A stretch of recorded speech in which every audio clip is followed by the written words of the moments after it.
Asante Mheshimiwa Naibu Waziri. Tunaendelea sasa, namuita Mheshimiwa Kiza Hussein Mayeye, mbunge wa Kigoma Kaskazini, aulize swali lake.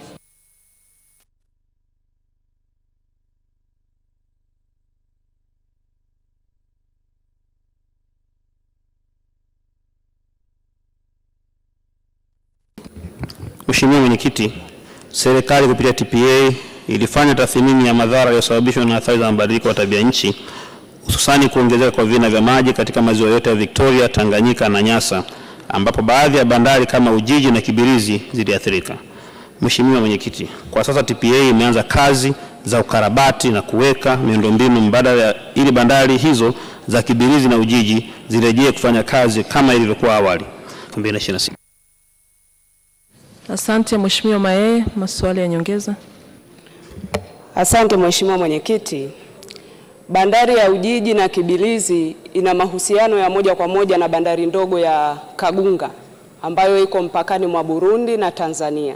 Sasa nilitaka kupata majibu ya serikali, ni lini mtakamilisha miradi fungamanishi kama barabara ya Mwandiga, Bubango, Chankele mpaka Kagunga ambayo itakuwa kitovu cha kuweza kuunganisha nchi ya Burundi na Kongo na kuweza kuongeza uchumi katika jimbo la Kigoma Kaskazini, Kigoma na Tanzania kwa ujumla. Swali la pili, Mheshimiwa Mwenyekiti, nataka majibu ya waziri.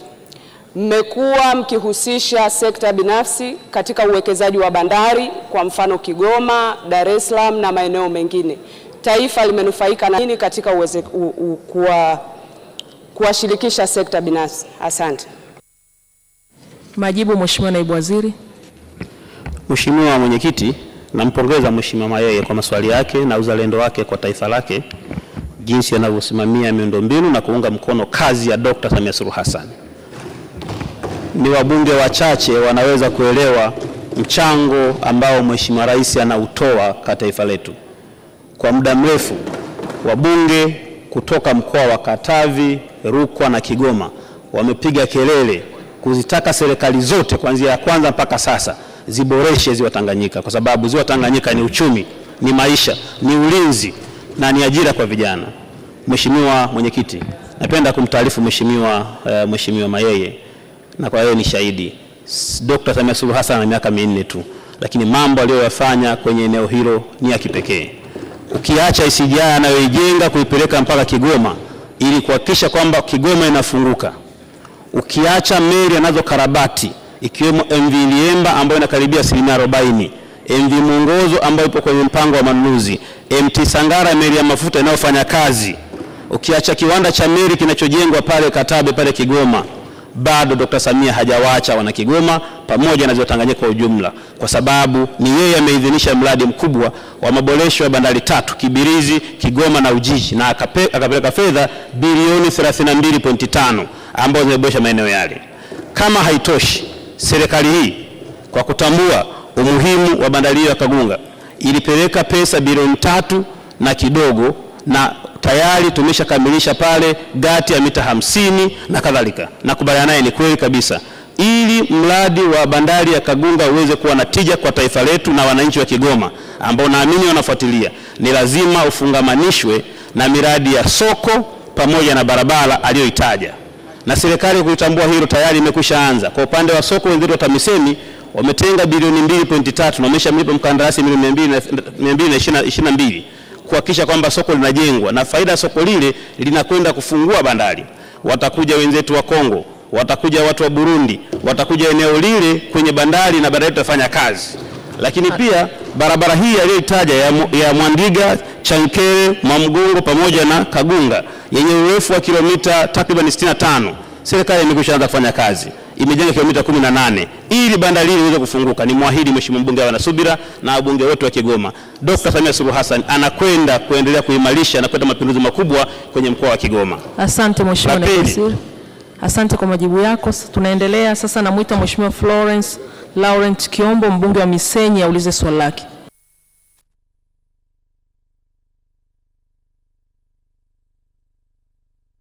Wa jimbo la Misenyi na mkoa wa Kagera kwa ujumla. Sasa naomba swali langu namba 98 lipate majibu ya serikali. Majibu Mheshimiwa Naibu Waziri. Mheshimiwa Mwenyekiti, serikali imekwisha anza kutekeleza mradi wa kiwanja kipya cha mkoa wa Kagera kwa kuingia mkataba na mtaalamu mwelekezi ili kufanya upembuzi yakinifu na usanifu wa kina wa kiwanja hicho kinachotarajiwa kujengwa katika eneo la Kiabajwa. Mtaalamu mwelekezi anatarajiwa kukabidhiwa eneo la kazi na kuanza kazi ndani ya robo ya 3 ya mwaka wa fedha 2025/26, yani Januari mpaka Machi 2026. Mheshimiwa Mwenyekiti, kazi ya upembuzi yakinifu na usanifu wa kina imepangwa kukamilika mwishoni mwa mwaka 2026 na baada ya hapo hatua za utekelezaji wa mradi huo zitaanza. Maswali ya nyongeza, Mheshimiwa Kiombo. Mheshimiwa Mwenyekiti, nikushukuru kwa nafasi, lakini nishukuru serikali ya Daktari Samia Suluhu Hassan.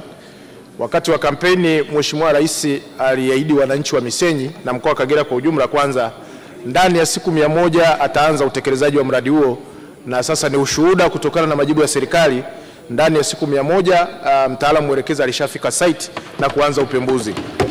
Mheshimiwa Mwenyekiti, nishukuru sana kwa hatua hiyo chini ya Wizara ya Uchukuzi, chini ya Waziri Profesa Mbalawa, lakini pia na Naibu Waziri David Kienzile kwa kazi nzuri wanaifanya. Nina maswali mawili ya nyongeza. Mheshimiwa Mwenyekiti, kwa kuwa uwanja huo ni wa kimataifa na utainua uchumi mkubwa wa mkoa wa Kagera na jimbo la Misenyi kwa ujumla, je, ni mkakati gani ambao Wizara ya Uchukuzi inaweza kuratibu pamoja na halmashauri kupima na kupanga maeneo yote yanayozunguka eneo la uwanja huo ili kuweza kuleta taswira nzuri na kuinua wananchi wao kiuchumi? Swali langu la pili, Mheshimiwa Mwenyekiti, ni kwa kuwa uwanja huo utakuwa wa kimkakati ukihudumia nchi za maziwa makuu, ni mwongozo upi ambao serikali inautoa ili tuweze kujiandaa kwa shughuli za kiuchumi ili uwanja huo sasa ukianza uwe na tija kubwa kwa wananchi wa Misenyi, mkoa wa Kagera na taifa kwa ujumla? Asante sana Mheshimiwa Mwenyekiti. Majibu, Mheshimiwa Naibu Waziri. Mheshimiwa Mwenyekiti, nampongeza Mheshimiwa Kiombo kwa kutambua kazi nzuri ya Mheshimiwa Rais Samia ambaye ndani ya siku 100 aliahidi na ameanza kutekeleza kwa ajili ya kujenga uwanja mkubwa wa Kiabajwa. Ninakubaliana naye, serikali iko tayari kushirikiana na halmashauri, na niwaombe halmashauri waweke mkakati huo na yeye mwenyewe mbunge akiwa ni sehemu ya halmashauri huo, ili tupime maeneo yale yawe vizuri, wananchi wasivamie, kwa sababu uvamizi unatokea pale ambapo halmashauri ilikuwa inajua kwamba kuna jambo zuri linakuja, haikuweka mkakati. Kwa hiyo niwaombe waanze kuweka mpango huo mzuri. Sisi kama sekta, kwa maana ya Wizara ya Uchukuzi chini ya Profesa Makame Mbarawa, chini pamoja na TAA, tuko tayari kushirikiana na nyie kuhakikisha kwamba tunaweka jambo hili vizuri. Lakini la pili, amezungumza kuhusiana na tija ya uwanja huo. Nitoe wito na rai kwa wananchi pamoja na viongozi mkoa wa Kagera kwamba mradi huu ni mkubwa sana, utakwenda kuunganisha nchi yetu na mikoa jirani, utakwenda kuunganisha nchi yetu na nchi jirani. Ni vyema wakaanza kuchangamkia fursa za kiuwekezaji, na tuwaombe wananchi wetu walinde ardhi yao, wasiuzeuze tu, maana hii inayokuja ni neema. Dr. Samia analetea neema, itakuwa ni jambo la kusikitisha baadaye ardhi yote imechukua na watu wa nje, wao hawana ardhi. Hivyo basi tuchangamkie fursa, tutazame wapi cha kufanya, nini cha kufanya kuhakikisha kwamba uwanja huu unakwenda kuwa na tija kubwa kwa wananchi na taifa letu. Asante Mheshimiwa. Nilikuona Mheshimiwa Yagi Kiaratu, ulizo swali dogo la nyongeza kwa kifupi. Asante Mheshimiwa Mwenyekiti. Wananchi wa Singida wana hamu sana kupata usafiri wa anga. Pamoja na kuchachusha shughuli za kiuchumi, usafiri na usafirishaji, Singida ni katikati ya nchi. Singida ni jirani na Dodoma. Ikitokea rubani akashindwa kutua Dodoma, mji karibu wa kutua ni Singida. Lakini Singida kwa sababu ni katikati, itakuwa kiungo kizuri cha usafirishaji ndani ya nchi. Mheshimiwa Mwenyekiti, naomba kauli ya serikali, ni lini sasa Singida watajengewa uwanja wa ndege? Majibu, Mheshimiwa Naibu Waziri, kwa kifupi sana. Asante Mheshimiwa. Nimpongeze Mheshimiwa mbunge wa Singida mjini na Mheshimiwa mstahiki meya mstaafu kwa ufuatiliaji wake uwanja huu mzuri na muhimu kwa taifa letu. Kama alivyoeleza yeye mwenyewe, serikali uwanja huu ulijengwa miaka 1950 na serikali imekuwa kiutumia, lakini kwa kweli kiwango chake kiko chini, ni wachangarawe, na kutokana na maombi ya waheshimiwa wabunge na wakati mwingine mara kwa mara viongozi, serikali imepokea kilio hicho na imeanza kufanya usanifu. Ninamhakikishia tunakwenda kujenga uwanja wa Singida, na mwaka wa fedha 2026/27 tunaingiza kwenye bajeti, tunaenda kuongeza runway kutoka 1000 mpaka 2000, tunaweka lami pamoja na kuhakikisha kwamba tunaweka taa ili uwanja utumike mchana na usiku. Asante Mheshimiwa. Swali kwa kifupi sana, Mheshimiwa Mary Masanja. Asante sana Mheshimiwa Mwenyekiti kwa kunipa nafasi hii. Mheshimiwa Mwenyekiti, uwanja wa kimataifa wa Mwanza ni uwanja muhimu sana kwa uchumi wa nchi yetu, hususan mkoa wa Mwanza.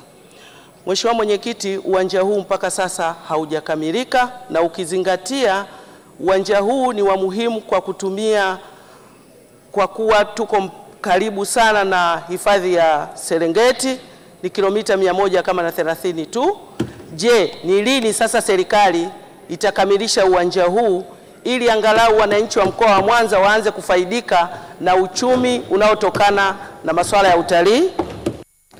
Majibu ni Mheshimiwa Naibu Waziri, kwa kifupi sana. Asante Mheshimiwa Mwenyekiti, nitakwenda kujibu kwa kifupi kama ulivyonielekeza. Nampongeza Mheshimiwa Mary Masanja kwa kutambua umuhimu wa uwanja huu ambao kimsingi ndio kitovu cha kanda ya Ziwa. Serikali kulitambua hilo, moja, imeshaanza mchakato kwa ajili ya kuboresha jengo la abiria, lakini pili, imekwishaanza na documentation ili kufanya kwa kimataifa, pamoja na mambo mengine kama vile kumaliza mgogoro wa wananchi ambao walivamia eneo la pembeni ili kuweza kuwa na ulinzi. Nimhakikishie Mheshimiwa mbunge kwamba serikali inalitambua hilo na itaongeza kasi kuhakikisha kwamba inauboresha na kufanya uwanja huu kitovu ndani na nje ya nchi yetu. Asante. Nilikuona Mheshimiwa Jafari Chege, kwa kifupi sana. Mheshimiwa Mwenyekiti, nakushukuru. Pamoja na majibu mazuri ya Mheshimiwa Naibu Waziri, nitaka nijue ni lini uwanja wa ndege wa Msoma kama kielezo cha mkoa wa Mara utakamilika?